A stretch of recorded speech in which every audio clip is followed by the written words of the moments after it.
असम की बोको विधानसभा क्षेत्र, इसके अंदर अगर हम बात करें तो 2021 के अंदर जब विधानसभा चुनाव हुए थे तो मुस्लिमों ने, पिछड़ों ने, दलितों ने, आरक्षित समाज ने और इस समाज की, इस इलाके की या इस विधानसभा क्षेत्र के अंदर जो आने वाले लोग हैं उन्होंने जो तो भारतीय राष्ट्रीय कांग्रेस पार्टी को जो तो प्रथम स्थान दिया और यहाँ पर जीत दर्ज करके भेजा।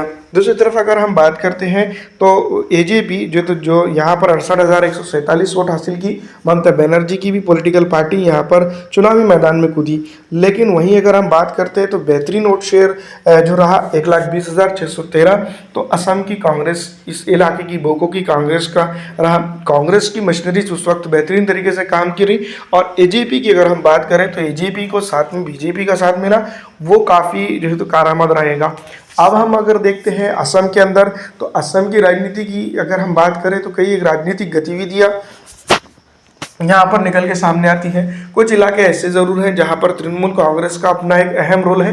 तो 1 या 2 सीट अगर तृणमूल कांग्रेस को देती है असम के अंदर कांग्रेस और उसको साथ ले लेती है तो काफ़ी कुछ चीज़ों के लिए बदलाव हो सकता है, क्योंकि इसी सीट के ऊपर अगर अभी AITC, इसको हम कहेंगे तृणमूल कांग्रेस, ममता बनर्जी की पार्टी मेहनत करती है तो भारतीय राष्ट्रीय कांग्रेस पार्टी को थ्रेट पैदा कर सकती है। तो राजनीतिक सूझबूझ के हिसाब से अगर काम करते हैं तो कई सीटों के ऊपर AITC, जिसको हम कह सकते हैं ममता बनर्जी की पॉलिटिकल पार्टी, चुनाव लड़ रही है। उसको ध्यान में रखते हुए अगर कभी जो है तो उनको साथ ले लिया जाता है, कुछ एक सीटें दे दी जाती हैं, 1 या 2 सीटें, तो असम के अंदर वो मिलजुल कर चुनाव लड़के जो तो यहाँ पर जो तो अपना पासा पलट सकते हैं। अगर हम देखते हैं तो राजनीतिक गतिविधियों के अंदर जो है तो यहाँ पर असम के अंदर जो है तो AITC उतनी मजबूत नहीं है, लेकिन जो है तो वोट काटने की बात तक की अगर बात करें तो वो कई एक चीज़ों को लेकर यहाँ पर इम्पॉर्टेंट है।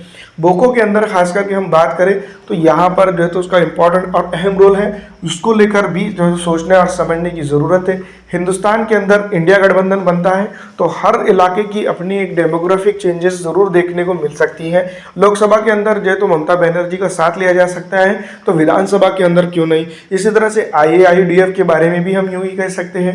भारतीय राष्ट्रीय कांग्रेस पार्टी को सोचना होगा, विचार करके इस इलाके की राजनीतिक गतिविधियों को मजबूत रखने के लिए इन जैसी पॉलिटिकल पार्टियों को साथ में लेना जरूरी होगा। आपको क्या लगता है, कमेंट करके जरूर बताइएगा। इस इलाके के अंदर, विधानसभा के अंदर खास करके हम बात करेंगे राजनीतिक डेवलपमेंट के लिए आप कितने नंबर देंगे, कमेंट कर दीजिएगा।